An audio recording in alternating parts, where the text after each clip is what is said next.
All right. So welcome everybody. This is our panel called Barriers, and it's an initiative from the Women in Design Chicago team, together with the Advanced Design through the organization called Beam. And we are happy to have everybody here.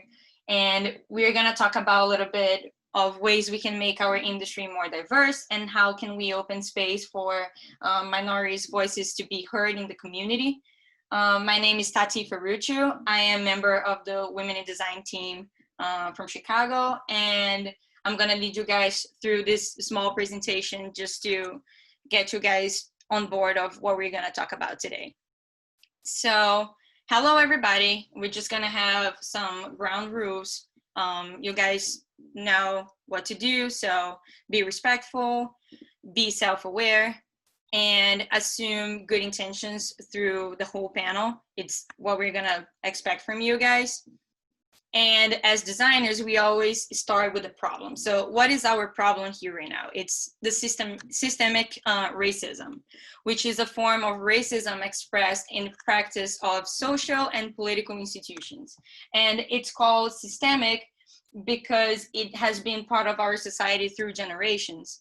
And a huge example of this, it's the redlining, which is the practice of denying or limiting financial services to certain neighborhoods based on their racial composition without regards to the residents' qualification or creditworthiness.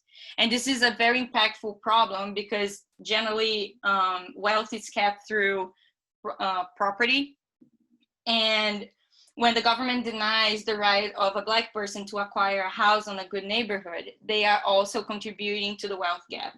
And this means that Black families wouldn't be able to thrive through the value of their properties, and consequently, it's going to exclude them to receive more government resources, as well as take advantage of opportunities around the community. And as education is the great equalizer of conditions of men, which would be our way to get our community more equal, the property taxes are different from each schools because they are local. And then how can we have equal education if they're receiving different incentives from the government and also from the money that comes from the community? And this goes beyond because we have problems of no STEAM education for students. We have insufficient loans for applying for schools and all those things. We have problems with Black designers and inventors are not being represented in the history, and also limited job exposure, discrimination in the higher processes, and this goes beyond and beyond. And all this problem affects our industry, of course, because it affects all society. And on that matter, the AGI study already show us that graphic designers, 71% of them are white and only 3% are Black or African Americans. And for you guys to know a little bit more about the numbers, 36% are Asian, 8% are Latin American, 5% are multiracial, and 3% are Black, as is shown on the presentation.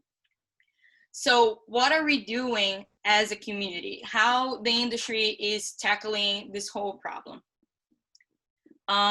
We have several companies that are already showing their support and trying to change their policies for making our community more diverse, and also trying to give voices to people. And we're gonna just start. Tati? Oh, sorry. Your screen isn't sharing, so some of the graphics that you had are not visible to the crowd. You might want to scroll through the PDF. Okay, is it now showing? The PDF is, but not the full screen mode. Oh, okay. Is it now? There you go. Okay, great, thank you. So just gonna go back a little bit. The industry is, it's not as diverse as we would like to, and 71% of graphic designers were white, while 3% are only Black and African Americans, and this is a huge problem in our industry.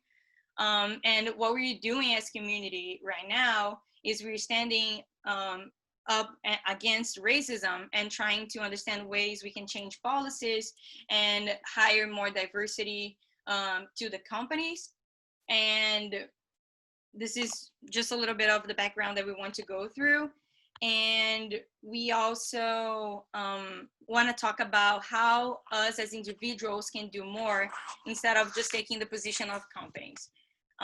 So for that, actually, before a little bit, if you guys have questions, just send us on the Q&A instead of the chat, because then we can go through the questions and then I can drop the questions for the panelists too.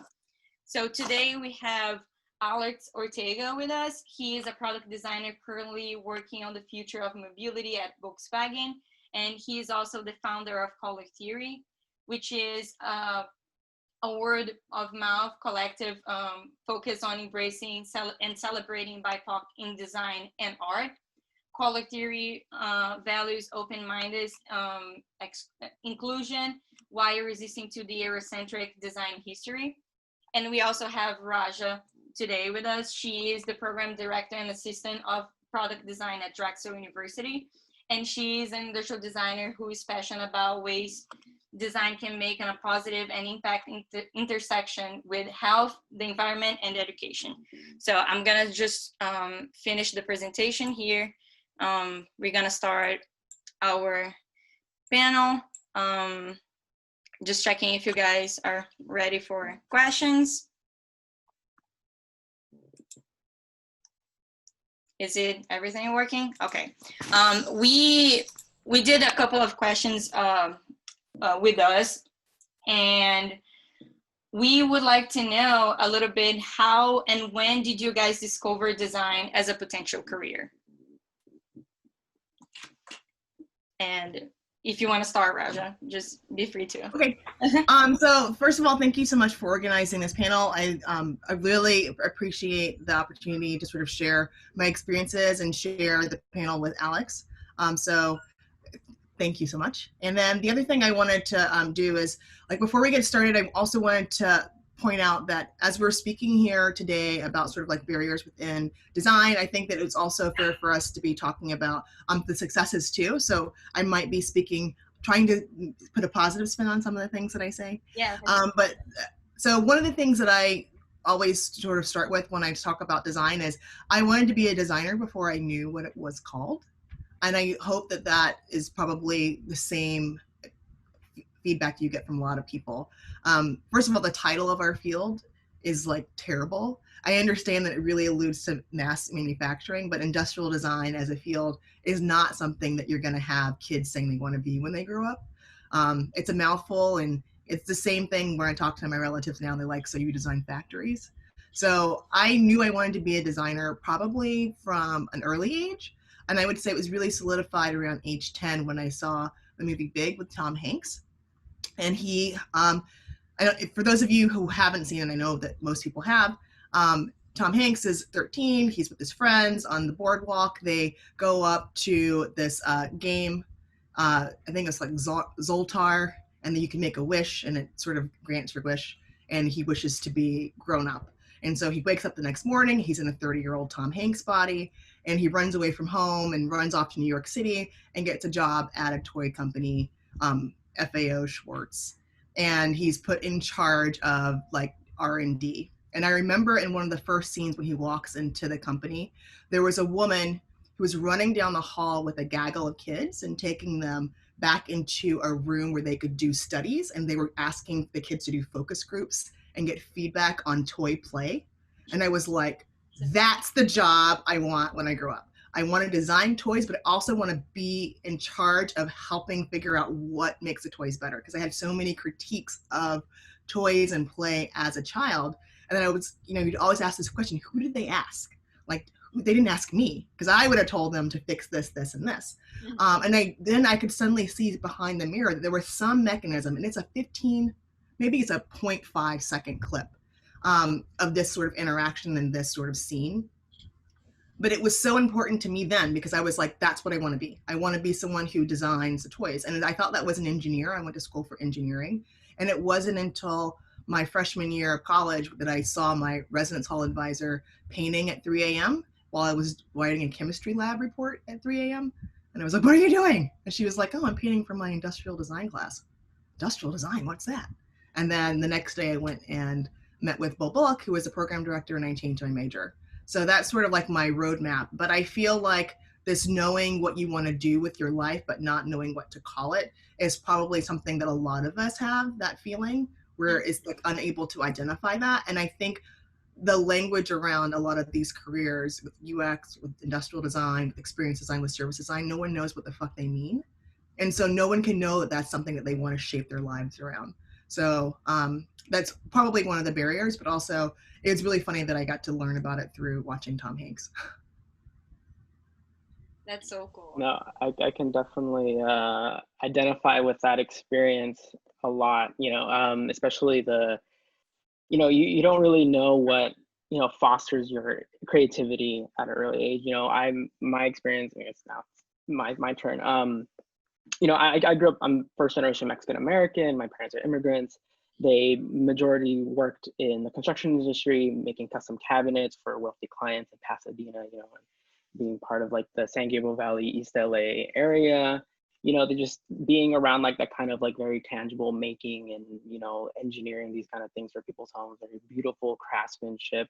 And, my parents as immigrants, they've encouraged the creativity to an extent, but they've always wanted to focus my interest in more of like the STEM, be an engineer, study those things, like become a doctor maybe, or something like that, right? It's a little bit more analytical. But I've always knew I didn't want to be that.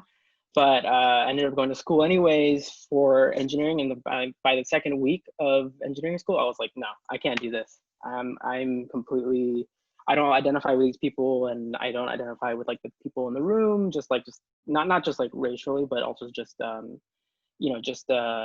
as a person that just didn't really have that brain to kind of focus on this thing. I didn't have the patience.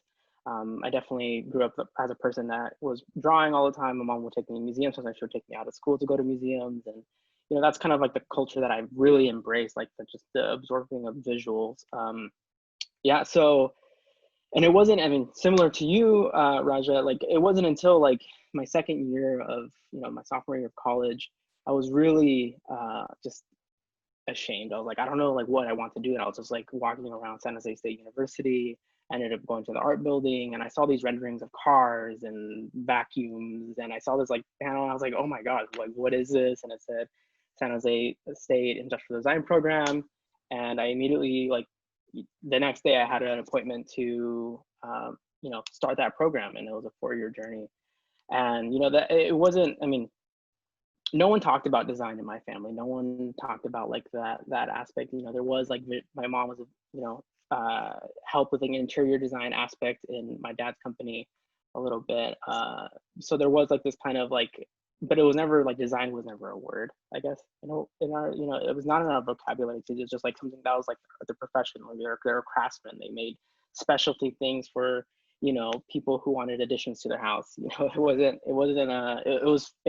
a survival. It was for them like first generation, like they moved to America to start that, to become that, and like lay a foundation for me to thrive. And I'm glad I was stubborn enough to say I don't want to do engineering, and I'm thankful and feel very blessed to miraculously find design and industrial design. And I think you're right as well. It's like when I saw industrial design, I was like, I don't know what that is.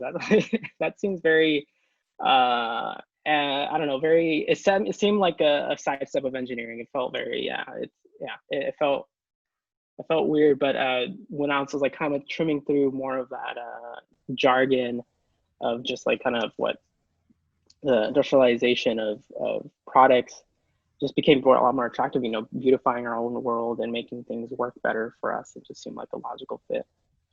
Yeah. We got a question from our Q&A, and it's an anonymous question, but I thought it was interesting. They're asking, do you feel like the background in engineering helped you guys to understand better and think through design process and figure out problems in a better way? Or does art has more impact on your work? How this works for you in between what is art and the technical part of engineering through design?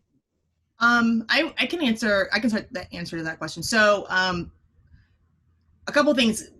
Leading into college, I actually attended mostly engineering camps. I was in the science club, like I did a lot. What the equivalent of what engineers would do for extracurricular activities. I was also in the physics club and the math club. So I was a very STEM focused kid. I knew that just doing that, not because I did it because it was easy. I loved doing science club because it allowed me to do things like Rube Goldberg devices and these process oriented things where we're sketching out explanations for stuff. But I would say once I got to school, and I also want to coach this with, I taught in engineering for 4 years. So I taught at Georgia Tech in the biomedical engineering program for 4 years, and it was probably the highlight of my 17-year teaching career. I honestly, I would say I diss on engineers a lot, but in a sort of a ribbing way. But there is a subsection of engineering which is outstanding and amazing, and it's the best of both worlds. And I think that's biomedical engineering. But I think my background as a STEM kid, as a prepared to be an engineer, as starting school as an engineer, was great. But that is not what the introduction to college engineering is. College engineering is math classes. College engineering is statistics classes. College engineering is physics heavy. It is not teach kids to be analytical and to think through problems in a complex way and this is across the board. Obviously, some outstanding programs are much more intentional about this, and especially with like the emergence of entrepreneurship as being a part of engineering education. But it's mostly not until their senior year that they really get to think through a problem and really apply a engineering design process to things. So I'm going to say no. I think an engineering education as it stands now would actually hold back a lot of people.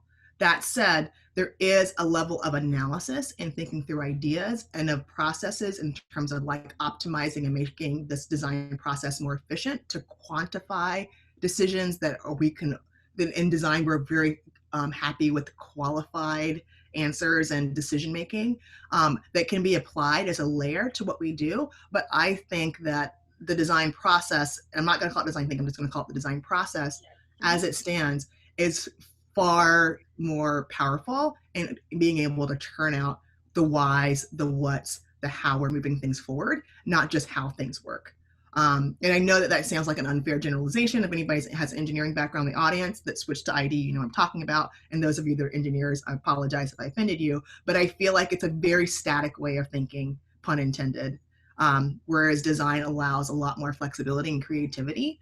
And I think that that's the beauty of it. And so I would say all engineers need a design education. I don't think that designers all need engineering education, although having an engineering aptitude and being able to understand the languages and some of the procedures, I think can be valuable. But if you get stuck into true engineering, it really does suck you down into the minutia, which unfortunately does not allow people to be as innovative as they could be.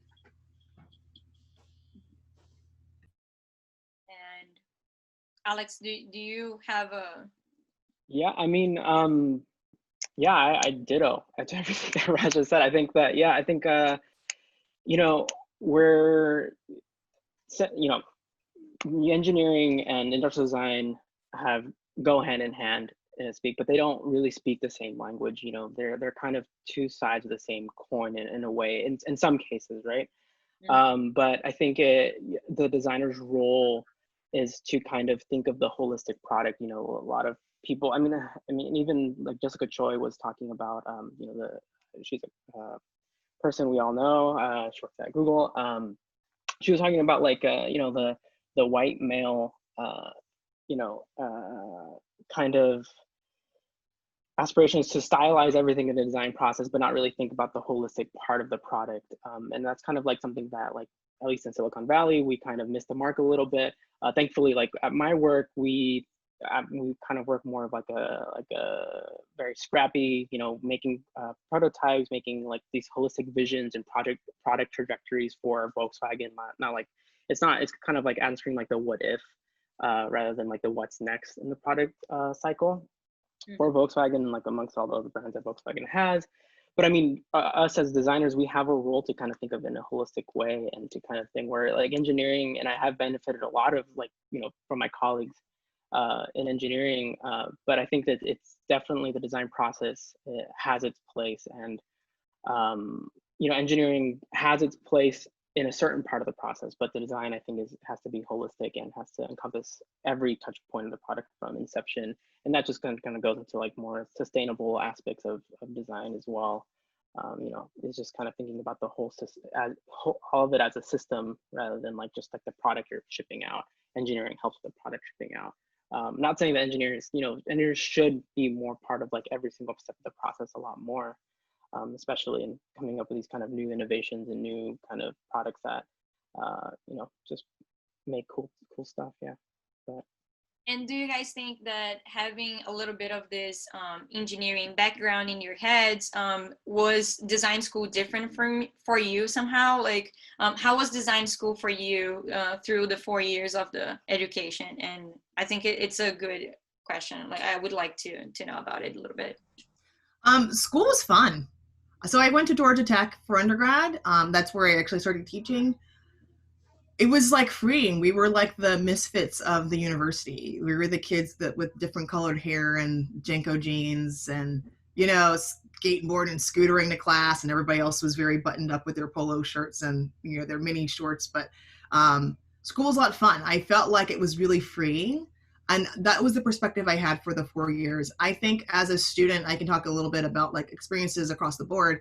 But as a student, I really felt like I discovered like the pot of gold at the end of the rainbow to find this creative outlet within an engineering school that prioritized really hardcore STEM from its inception. And that was the culture. So we were really sort of shat on as kids. We were kind of the redheaded stepchilds, even within the College of Architecture, which if there's another field within design that thinks that they're better than because they're more analytical, it would be the architects. But I love them. So my best friends are architects. But they're like, oh, what do you guys do? You're just like playing and coloring, But we're like, no, we're really deep thinkers. And I used to argue that, we weren't sitting down and doing the hardcore coding that maybe our computer science colleagues were doing, or doing the hard level math that our engineering colleagues were doing, but we were doing some of it. We were doing some coding. Like I learned to code in college because we would do, back in the day, using this pseudo code language based on Java called like Lingo, like to code interfaces in Director. Or we were making websites, right? So we were doing a little bit of what they were doing, but we were really applying it to like what was next, what was new, what should the future look like. So I thought that was amazing. As a student, like in terms of being in my class, I was actually lucky enough to have a number of African-American students within my cohort. So I graduated as one of 4 out of a class of 11 graduates, or maybe there's 12 of us at the end of the day. So in terms of representation, what in the student population, in terms of like number of women students, in terms of number of students of color, there were, I thought, a lot. And not, I'm saying a lot, but didn't occur to me that we were underrepresented. But in the faculty, that was not the same point. Lorraine Justice was my program director for a few years. Before that, Bill Bullock. But primarily the rest of the faculty were all white men, with the exception of a few adjuncts. So the adjuncts they would bring in would sometimes be from either different gender or different race backgrounds, but it was a lot of sort of arguing with white men. And I say arguing these because they always called me combative and scary in critiques, which if I ever said anything like, weren't the rules to bring in 4 and didn't the student bring in 2, but yet you're saying it's the best in the class? I'm curious about what the other 2 things would be. Oh my gosh, Raja, you're so aggressive. Okay. So there were definitely like the microaggressions that were there. And I remember one of the projects that I did, we had to do an egg drop, and I did an Afro wig, old Jordans from like the thrift store, like hat thing. And it would be like this egg that would pop up and his face would come in here. And the critique I got from my professor was it was not out of the box. And I remember how angry I felt because this class got to vote which project they wanted to put into our display case. And mine was unanimously voted as the one they wanted in there. But the professor gave me a C- on it. And I remember thinking, like, I know it had this sort of urban hip hop aesthetic to it, but I remember thinking, this fucking racist asshole. But at the same time, like, my class had my back. But I remember thinking, like, how could it not have been out of the box when everybody literally did a box? That I don't understand how that sort of like critique even holds water. But then I started to reflect on like other comments I would have on my work, especially if it was pointed towards anything related to gender or anything where I brought in my voice as a Black Southern woman into the mix. I thought was interesting that I got some subtle pushback there, but it wasn't overt enough for me to be able to call attention to it. And I also think in terms of like helping with internship opportunities, I always had to go out and find my own thing. And luckily I was able to find outstanding things that led me down my career path later on. But I definitely didn't have like the help and support of the faculty as much as the white kids did. Yeah, I mean, my design education, I mean, it was eye-opening for me. Like like for a kid coming from predominantly Latino and Asian neighborhoods in LA, it was really eye-opening. Like I didn't know what design was, so I was just a sponge. I loved it. I loved everything about it. I loved the process of making it. Some of the tools in the shop were very familiar with me, so it was really rewarding, and I felt like I found a place that I found home in my headspace. You know, I felt like it felt like I was complete in a way. It sounds very corny to say that, but yeah, it felt very familiar. But at the same time, I think yeah, San Jose State is a very diverse school in general. The design program did have some other Latino people, very few Black people, and some Asian people, but it was all taught by a faculty of white. You know, so this design education was very Eurocentric. You know, what we read about the Dieter Rams, the Le Corbusier, these kind of like totem people that we kind of, I guess, put on a very high pedestal in design. And you know, I quickly understood like none of these people are Hispanic or Latino or anything like that. Like I don't know like where these people are. So I started doing my own research, and I found very few. I found some agencies in Mexico City. I found like, you know, these very few pockets in around the world that kind of were not Eurocentric at all. And you know, and that's kind of like one of the motivations was for like starting color theory, was because it's just, you know, we have a, you know, in San Jose there was a very diverse pool of people, and these are different perspectives, and you know, it helped with critiques. And I just saw the power of diversity in thought. Obviously it was proctored by a very white staff, unfortunately, but you know, I just saw the power of like just the diversity in background, just people come from all over the country and California in general. Yeah, it just was it was nice to kind of find solace in like that diversity. But then I went to the professional world, and it was very white, very and doing internships, and it was I don't know, it felt like fish out of water. I felt very uncomfortable all of a sudden, like where I felt like very safe, you know, not just because of there's like real world constraints now, but just also just the isolating factor. Like I didn't have any, I still don't have any Latinx or Latino, you know, colleagues. And, you know, amongst where I work, and in design specifically, there are some around the other. And Alex, you're in California? Yeah, I'm in San Francisco. Yeah. Yeah, it's kind of that's weird. Don't you think that's weird? I do think it's very weird. I think it's weird every day. I mean, it's I don't know. Now, I mean, now we're earlier before we went live. We were talking about like the finding comfort in working at home and stuff like that. Like I feel more comfortable, you know, because it's just me, and I just, you know, a little bit not throwing shade to like, you know, being at the office and like, but it just seems yeah, I don't know. It feels a little bit more liberating, like, you know, identifying with myself and finding things that I enjoy, and like doing kind of research. And yeah, I just feel like a little bit more like not looking over my shoulder, feeling judged. Not that like they're doing that or not, anything like that, but it just feels a little bit more liberating as a brown person to. Yeah. I don't know. I think like it relieves the pressure to sort of code switch like back and forth. Yeah. And I think that the code switching can be subtle, and it can happen across like all cultures. Like it can happen from a race standpoint, it can happen from like a language standpoint. from a lot of different ways, right? But Yeah. I think once you're in your own comfortable space, you're free to be yourself. And I love this quote from Mindy Kaling because I feel like it describes sort of how I navigate like white spaces, and predominantly white spaces. Like I've grown up as like as like the only black kid in the room, or only black person in the room, or in the entire institution when I walk into like an event, and I'm looking around like, oh, here you are. Where are they? Like, you kind of like look, are they? I think, oh, okay, do they see me? Yeah, they saw me. Okay. But she has this wonderful quote, and I'm going to fuck it up, but she says that she's so thankful that her parents raised her with the confidence of a tall, 6 foot tall white man. And I was like, oh, I think my parents did too. Because when I walk into the space, I just assume that I belong there until something is brought up, like, where are you from? Oh, you're so articulate.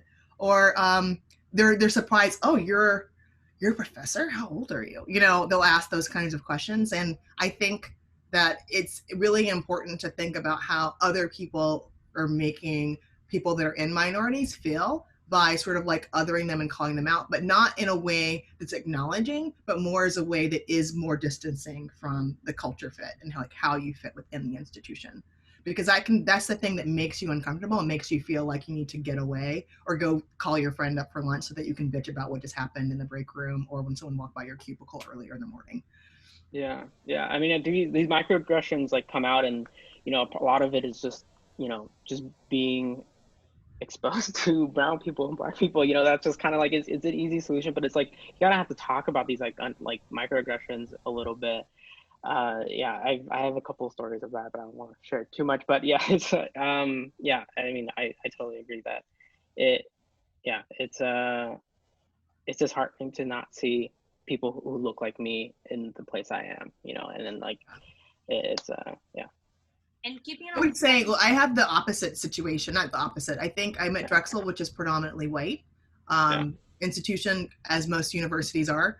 But I was lucky enough to find colleagues that I can work with who I identify with. So one of my research teams that I'm working on is a group of all Black faculty in education, computing and informatics, and in dance. And we do this project called Black Girls Steaming Through Dance, where we specifically work with Black women and Black girls in the community to teach them coding and design, and also these STEAM literacies and STEAM identities so they can hopefully one day want to move into a career path within the STEAM pathway, hopefully designers. But they can also sort of see the interdisciplinarity and intersections between those disciplines to understand that their interests that they have, be they in dance performance, music, cooking, whatever, can has some overlap with careers in engineering, design, science, etc. And talking a little bit about the representative part of this whole thing, do you guys had mentors that you could look forward or look through and say like, oh my God, I'm feeling represented here, or someone that it was very impactful on your lives during, not just through university, but I guess through life too? I'll let Alex start that one. Personally, no. No, I think honestly, yeah, I think other than I mean, okay, so like I guess a couple of years ago, went to the Core 77 conference. I was freshly graduated, I think. Maybe like 2 or 3 years ago now. And I met Hector, and we were talking about the first time we met, and it was this time where Hector, he came to the San Francisco, and I just DM'd him on Instagram saying, hey, yo, Hector, you want to meet up? Like, let's talk. He was like Mexican designer and educator. And I just felt very excited, and I felt like identified, and like, he was close to my age. So I felt very comfortable with that, because like before that, I didn't have like a mentor that like, that I had like the same trajectory that I wanted to have, that doesn't exist for me. But it was just finding people that are like on my age, or people are starting to do change in design now, and I think that felt very I don't know, comforting, that someone close to my age was doing just cool shit, and rejecting the status quo of what design education was. And to me, Hector was like that like role model, but he was like, he I feel like yeah, like we're still very close in age to like, it's not, it doesn't feel like, you know, there's like a hierarchy there, I guess, of like he's achieved, you know, but he's done amazing work and continues, he's done, you know, all of this for the advanced design. But personally, I can't even, yeah, other than my teachers at school that were predominantly white males, very old school teachers. But yeah. And I would say, I would make the distinction. I like that you said that, yeah, in terms of like who people that have sort of inspired you, like this idea of a role model, which is different from a mentor, which is different from like a sponsor, right? If you think about people who support your work and inspire your work, going out into the world, oftentimes people just throw on the word mentorship to sort of mean all those things. And oftentimes that's not the case. So a mentor is like someone who comes in and you have a personal relationship with, be it an instructor, someone that you meet, a peer, that really is invested in allowing you to reflect on where you are now, but also allowing you to reflect on where you want to go, right? So this idea of mentorship is a relationship, which is sometimes it's like, you know, transactional, sometimes it's like really about just sort of the counseling, sometimes it's just a sounding board. But then we have role models, and I think I do have some Black women role models within design and the academic space. Carol Bilson, who is the president of DMI, who was the first VP of design as a Black woman. And then Dory Tunstall, who was the dean of design at OCAD, or Ontario College of Art and Design. And I love the way they're completely different in their personalities, but in their mission in terms of they're, first of all, they're outstanding in their fields, right? Regardless of their background, irrespective of them being Black women, they're amazing designers, amazing design leaders, amazing design managers. Then they happen to be Black women with really rich stories. They have very different sort of backgrounds on how they got where they are, but they also are very intentional about using their voice and their position to empower other people across the field, and especially looking at minorities in design. And across the entire BIPOC spectrum, which I think is really important. And then when I think about people who mentored me, I think like Alex is saying, it's I haven't had a chance to interact with people who are in positions of power and design who were Black women working directly, but I've definitely had some wonderful women who've mentored me, who continue to mentor me. But I think what's most important, mentorship is great, but sponsorship is even better. And sponsorship, I don't know if, just to sort of clarify for people, sponsors may not be someone that you have a day-to-day relationship with, that you can't call up, that you're not close with, and you may not even know, but those are the people who are speaking on your behalf behind the scenes to make sure shit happens for you. They're the people that drop your name when someone has an open position. They're the people that hire you, that reach out to you to speak. And so in terms of sponsors, I think that is the difference between why Black and brown designers don't succeed as much, is because there's not as many Black and brown sponsors out there to pull us up and pull us into those situations. Oftentimes people want to sponsor folks that they know and they look like. So, you know, you have a lot of white men in position of power, and so they hire their neighbor's grandson, who's another white man, and then that person gets in, not regardless of qualifications, regardless of talent, that has much more cachet and value in this job hiring marketplace, in the school marketplace. And so it makes a huge difference in how people are allowed to navigate sort of like the ladder. So I always look for and thank my sponsors. And sometimes the sponsorship is, like I said, in like small ways and in ways that you never even know. It's completely invisible.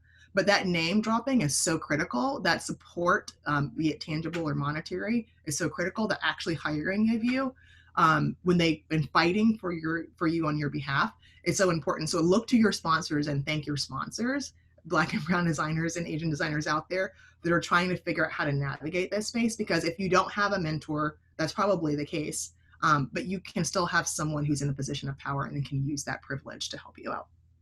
Yeah, and speaking on my perspective as a Latina, it's interesting because when I was applying for internships when I got here, it was hard to navigate through this because I didn't know the community. I was just getting started here, and I'm like, oh my God, how I'm gonna find these people and contact with them. And I am sending my portfolio to everywhere, to all the companies. And usually the big ones, like in-house companies that have policies to go through portfolios and actually examining everything, would call me for interviews. But when they were like companies that hire more as recommendations, I wouldn't be able to show my work, because they were just pursuing who they knew, or a former employer bring someone else to the company saying, oh, this kid is really good. And then eventually it's everybody from the same community somehow. And I also have a question for you guys. How do you think companies can do a better job on hiring diversity and also making the environment a little bit more healthier to it? Because I don't think the problem is going to be solved if you're just hiring more people, but if you're making the environment better for them to speak their voices. So I would like to hear a little bit what you guys think about that. I can take that one a little bit. So I think employers of agencies and corporations, just hiring positions in general, not even just design, but I think it's about setting a tone. Like, you know, a lot of, especially in design, especially when, you know, there's a big conference coming up, like a furniture conference, or maybe it's like a CES or something. Like, a lot of these hires become out of desperation about, like, you know, hiring based on the project that needs, and it's very like quickly fill that position so we can get the work done, so we can deliver the product, we can deliver like the deliverables, whatever, right? You know, and I think that kind of culture and hiring out of that kind of like lens, I think it's very destructive, because you're just kind of taking out the rooting and planting the roots and the seeds that kind of you know, you have to think long term. You want to think like, what kind of culture do I want in my organization? What kind of like, and that has to have an emphasis on diversity. Like, you need to make that a point, you know, to whoever, you know, even if you use like an agency that you know, that looks out for people, like, you need to make it explicit that I'm looking for a diverse pool, and you need to extend the time to allow for like that diverse pool to kind of build up, so you can have that kind of conversation with your HR people, and, you know, have that kind of direct you know, impact, and also just post in places that are not LinkedIn, that are not like, you know, these kind of glass, or like post in places that, like, you know, that you know, it's already kind of hard to find jobs in design, I think. It's especially like, but like post in other places that you wouldn't really like think about, like maybe Craigslist is a good place to do, like, you might get a lot of random stuff, but like, you know, it starts to, you know, you start broadening your scope, but it sounds like a silly thing to say out loud, but like you should broaden your scope of where you're searching. And yeah, and I think you know, that sponsorship that Raja was saying, that's very important. You know, you need to have people that have a seat at the table, and give them and empower them, and give them like proper resources to kind of empower them, and give them a trajectory that like just nudge them in that direction. And just fostering those roots are very important early on. So think long term, that's for sure. Yeah, and I would say, so as someone who's dealing with students who are always looking for jobs, it's so hard. I think, Tati, I'm so glad that you talked about sort of like your sort of spreading your entire portfolio to the entire world, like glitter in the wind, and just seeing where it lands. I think that we have to come up with a new way of sort of searching for and prioritizing like where we're looking for jobs. And some of that is developing a good pipeline system with the universities that are committed to diversity. I think oftentimes, to shortcut the sort of workload of trying to identify really talented designers from diverse background, be they disabled, BIPOC, whatever, is super tough, because you just don't know where to look. You just put up a post and hope people apply.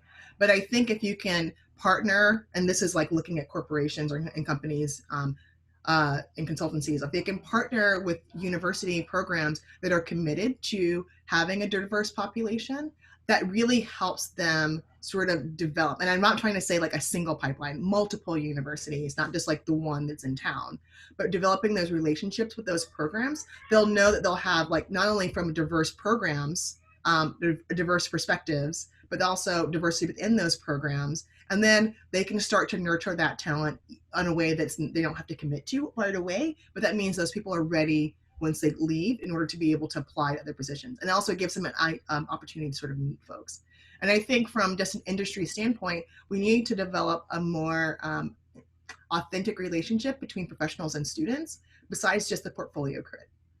I think that's like the only thing that we ever do. Like, look at my portfolio, tell me that it's shit. Okay, thanks, I'll go fix it. That was really nice. Like that portfolio crit needs to turn into like an on-site tour, and needs to turn into some sort of mentoring relationship, and it needs to turn into like, here, I want to introduce you or send my thing out to other people. Thank you for sharing your portfolio with me. I'm actually going to share it with 5 of my friends so they can also give you feedback. It needs to be a networking opportunity that goes beyond just like the shredding of a student's 4 years of work. So I think that there's other ways to do it. I thought all the things Alex said were really important, but I think that we definitely need to be figuring out a way to make it easier to get from the studio classroom into the in-house studio.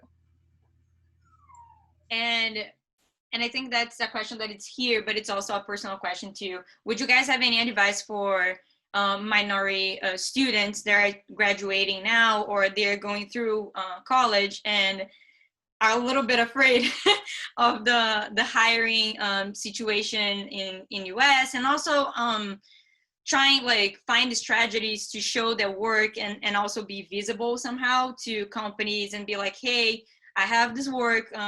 Do you guys are interested in hiring me? Like, I can do this. And I mean, what would be the advice you guys would give to these students that are coming out from school in the next few years? I tell you what I tell my students, or listen, it doesn't matter how great your portfolio is. They're going to hire that white kid who knows somebody who's just going to work for his dad's cousin, right? That's what's going to happen. So your work has to be outstanding.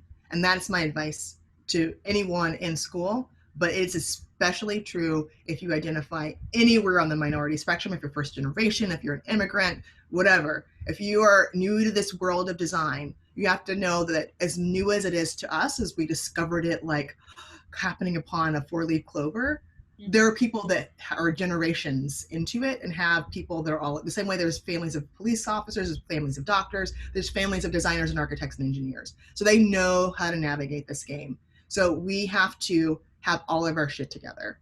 And that's going to be so critical in terms of how you present yourself to the world, because people will have all sorts of things to say about you, from your name, from the color of your skin, if they look you up on Facebook, if they found a social media post they don't agree with. There's all reasons to cancel your progress through the application process. And it's all subjective. Like unless you're working for a big corporation, it is someone just going, I don't know. So the work that you present, the way that you present your cover letter, everything has to be perfect. And I hate to say that our skills have to be above and beyond, but that's the burden of being a minority designer, is you can be better than everybody else and you may not even get an interview. So you can't have that as an excuse. So you have to take that off the table. Is that unfair? Absolutely. It's fucking unfair. But that doesn't matter. Like, that's what the world we live in today. I think as we're like moving into this new civil rights era, people are going to be a little bit more reflective about that instead of just like automatically canceling. But you cannot discount internal biases that are still preventing people from progressing. So you just have to have amazing work. Yeah, Pressure, I mean, perfectionism, but yeah.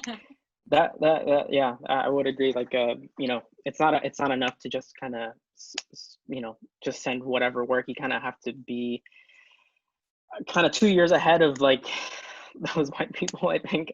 But I would also add to, like, we're an opportunity. Like, we have an opportunity to just we have to create our world for ourselves. We have to, like, especially like in positions that like are a little bit more senior in my company, like we just have to like either start our own thing, start our own businesses, and start that kind of like that ecosystem that actually empowers BIPOC people. And it's just, that whole spectrum needs to be uplifted. It needs to be designed around, those people. And we need to start creating these kind of initiatives. And that's kind of the reason why Color Theory exists, is to really celebrate and, celebrate the diversity in design and celebrate the history that is happening now and document those things now, because that's going to be important. It's going to be setting the foundation for these communities to thrive on. These people who have the generational privilege, having the cousin of, whatever, and whatever famous design firm you can think of, you know, we have to start that now. We have to start that foundation to kind of give people the fighting chance for, you know, the next generation designers and next people, and actually really focus on that and preserve those kind of those values and follow through with those values. Yeah, I definitely get what you guys are saying, because I feel that on my skin right now. It's literally trying to be myself every time. And even when I heard people saying, "Oh no, you work is good, like don't worry about it, like you're definitely gonna find something after you graduate," and I'm like, this is not enough. Like it's not enough until I get it. And I think a lot of people that I talk that are minorities, they say the same thing, like, oh my God, this whole thing is happening right now, and we don't have any clue what it's gonna be on the next year or on the next one.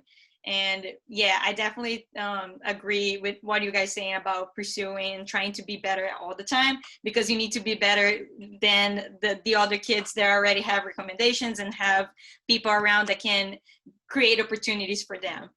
And you guys were talking about this this thing of being like Black designers or minorities, and do you guys feel uncomfortable about the label that people would say, like, oh yeah, she is a Black designer, or she is a people of color, or something like that? Because in my experience, I am super proud of being Latina, but then it seems to be a problem for everyone else, and then it's hard to manage this. Like, I would love to say in the interview that I am Brazilian and I am from out of the country because I have a different perspective.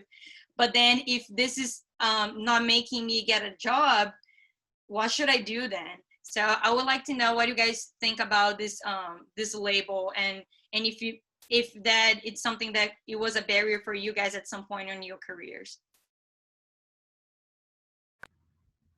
I'm gonna say I don't think I can hide it. Like for me, like I don't have the benefit of being able to pass as anything other than what I am. So I'm totally okay with it. What I don't want to be seen as is a designer who only is valuable to a Black audience and to a Black customer base and as a Black whatever.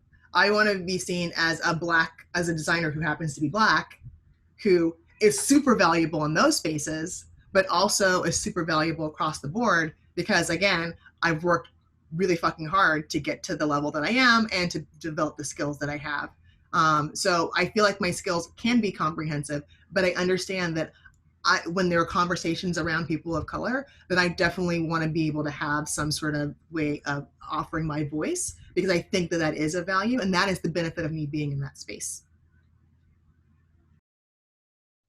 Yeah, same. I think I don't want to be tokenized. I don't want to be pandered to. I don't want, like, I want to be, you know, I want to create freely and not be judged or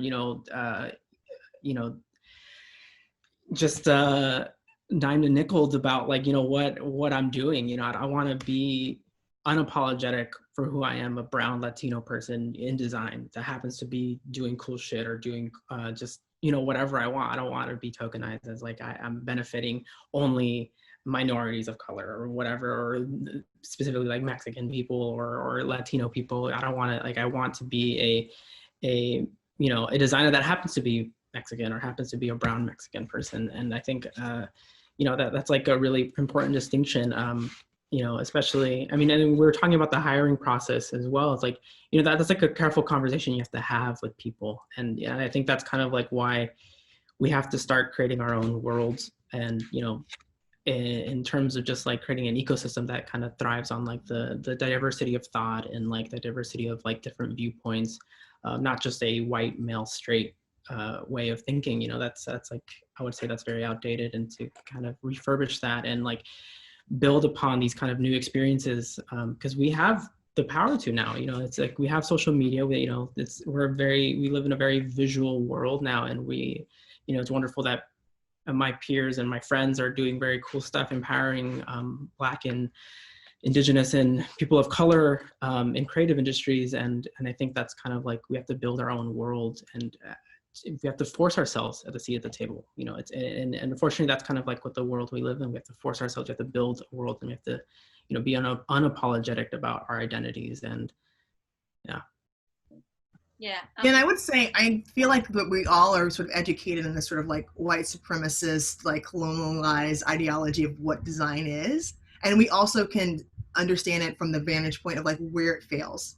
And I think that that's our value is like, you've taught me very well. I know how to do your version of design, but let me tell you how design can be improved as a process in terms of it's outreach to cultures and communities, in terms of thinking about other ways to solve problems outside of just this mass produced product that pollutes the entire waterways and the communities of largely impoverished people of color all over the world, right? We can do this better. And so let me help you improve this process overall in a way that you're not going to be able to think about because you haven't talked to me, you haven't walked in our shoes, right?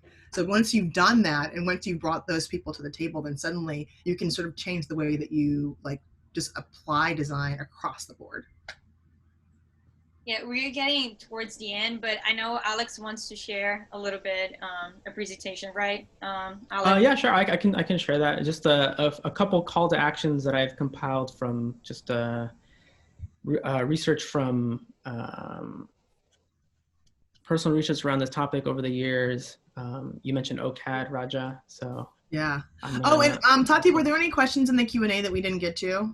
Oh, yeah, that's majority when we were talking, they were being answered by time. And I know that someone actually asked me, because we had a problem with the presentation in the beginning. Yes, we're gonna let the presentation be available to everybody, just so everybody know that. Okay, can everyone see my screen? Well, yeah, I can see Okay. it. Just make sure that everybody does, but I think so. Can everyone? I don't want to. Oh yeah, I know. Sorry, guys. Yeah, so, okay. I mean, this is just some call to actions basically about like just very simple bullet points that I've like collected. And you can totally contact me for more resources or anything like that, places to donate and stuff like that. But I'm going to basically going over just a very quick 5-minute presentation about like decolonization education, hire more BIPOC, how to help now, you know, that's kind of like what the general. So, okay, this is coming from like the OCAD on respectful design. You know, how to decolonize education, prepare students to understand cultural implications. You know, they have a place, you know, we don't really think that, you know, we think of culture as music, art and stuff like that, but you know, we are a reflection of the objects we make and the material we make in the world and what we bring inside, you know, the world. And, you know, we have effect of what the trends are, what is the reflection that we want to have and project out to the world and be sensitive to that. Understand the role they play in the creation of culture. You know, that's just being respectful about like what you're making and having a gut check with people around you and that have different viewpoints and just be understand that there is an important role in designers, you know, where we often forget that like we're, you know, when we work for these companies, especially in a corporation, that like we're the people who set the tone of all these things. And so we're kind of at the first step of like creating this tone of a product or product trajectory. So it was a big responsibility. And, you know, education should discuss the ethics and social justice and accountability. You know, these are values that should be taught even in K through 12, but I think it especially in design, it should be, you know, it should be discussed more. Like everything should have a gut check or a post-mortem of like, does this, is this product ethical, like even sustainability, like the racial, environmental, racially, having like, does this create a pipeline that is like proactive about not polluting, you know, places that, you know, polluting places in the planet, you know, and, you know, just having general accountability. Taking into account the erasure of Black and Indigenous work, you know, that's something that's very, I think, an American value, specifically in design. Like, you know, there's a lot of stuff a lot of objects that are, have anonymous authors. And even in Mesoamerica, you know, we have to, there's a huge foundation that we have in object making and just in traditional industrial design that like, we have to recognize that a lot of these people that made these innovations back then it's erased. They recognize that they have no author, but it is made by like a minority group or an indigenous group. And this is little bullet points from T. Chang, local designer here in San Francisco, how to hire more BIPOC post job listings, you know, we talked about this very briefly, post job listings you've never thought of posting before, you know, and it's not just enough for Glassdoor or LinkedIn, you know, you have to kind of take initiative and just really do a deep dive of like, where do you want to post?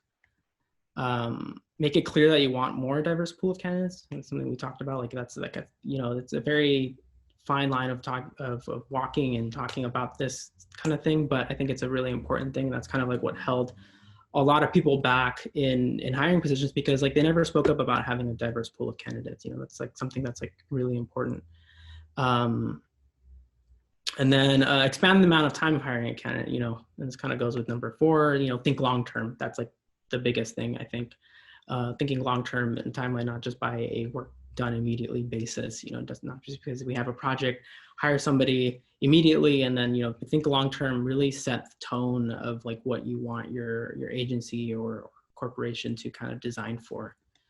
How to help now? Obviously, offer your skills and services to Black Lives Matter movement. Sorry, you know, and you know, as in a country, we have to support Black people no matter what. You know, that's like super important, because like if Black people aren't treated in fairly or like have like an equal say at a table, you know, that just doesn't leave room for us as brown people, and, you know, specifically Latino and brown Latinos. You know, it needs to be accountability in all fronts. So support the Black Lives Matter movement. You know, I'm a big supporter of that.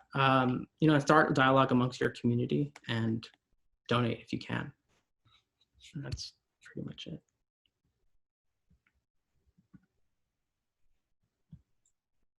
Yeah, thank you, Alex, for showing that calls of action for us. I think this is super insightful for everybody that kind of wants to help but don't know how to start. And I think it's important that people start to get aware of those things. And we're getting close to the end. So thank you very much, you guys, for spending this time with us and going through this talk. This is our first panel for barriers, and it's an initiative from the Women in Design Chicago and the Advanced Design Sketching. We're gonna upload this online, so very soon you guys are gonna be able to see the presentation again if you wanna go back and check the content that we showed here. So thank you so much, guys. Do you guys have anything else you guys would like to say before we finish the presentation here?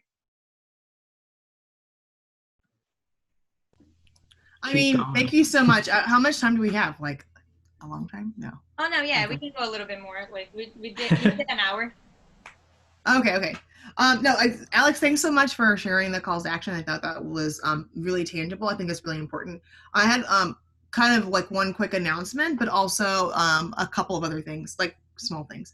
One is next Saturday, Where is the Black Designers is going to be a one-day conference that's going to be focused on sort of continuing this conversation with a full, it's a four-hour thing, but a half-day conference is focused on issues related to diversity in design, specifically looking at it through the lens of Black designers. And so we're going to be having panel discussions. From an educator standpoint, we're going to be having spotlights on various designers, and we're also going to be sort of looking at what are sort of the tangible next steps that companies can do to improve the experiences of designers of color within their ranks, and also to grow the numbers. I think that having participation there, I don't know if the audience here already knows about this, but signing up, the goal is to sort of create a call to action for companies to be better. I think we're going to have representatives there from IDEO that are also going to be in attendance, and also on the stage that we're going to be asking some questions up. So it would be great to have people show up there. One other thing is, we've been talking a lot about the perspectives from a BIPOC perspective, but I also want to sort of talk about sort of like intersectional perspective as a woman in design, that it's even more different and even more challenging. And I think people should also acknowledge that. So, you always see the statistics about sort of like who is held in high regard within like the world, and white men are at the top and Black women are at the bottom, and it's in the dating pools and the work pool, it's everywhere. And Black people and Black women in particular are some of the most educated in the world. So it's interesting that the value that we have in terms of perception is not the reality in which we present. And so I think even as a Black woman who I'm at the bottom of the pile, there are people that were below me, and that's looking at our disabled community and also looking at our transgendered community. And I think wherever you are in the world, if you can use your position of privilege as much as you think that you don't have one, as a male who is a person of color, you have one. As a woman who is not a Black person of color, you have privilege, right? And so me, I think I need to also start thinking about how ways that I can reflect and to also practice what I preach in terms of allyship. And so I just encourage everyone out there to be thinking about ways that you can be an ally to the community. And I'm so glad that Alex, you sort of put on there that if you don't support voices of Black folks, then a lot of the struggles that we've gone through from the civil rights era on has largely helped pave the way for other people of color within America, although we're still sort of left behind. But at the same time, still paving, still trying to pave. And while you guys are walking along, which is great. But I think everyone needs to remember that you always have some level of privilege there. So be it your status in education or whatever. So that's my encouragement to folks. But thank you so much for this time. Yeah, I think it did. Yeah, everything Raja said, agreed. Yeah, it's very important to have the voices of Black trans, people, and have all those very different perspectives, queer people, that those perspectives are very valued in design as well, and they have a space, and they should have a space. Yeah, agreed with all of that. Yeah, thank you for having me. Yeah, thank you guys so much for your time, and also for our audience, everybody that listened to us until here. Thank you so much. And again, this is going to be uploaded on our platform, so you guys are going to be able to go back on this presentation whenever you guys want to. All right. Thank you, guys. Yeah, thank you so much. Thank you. Bye.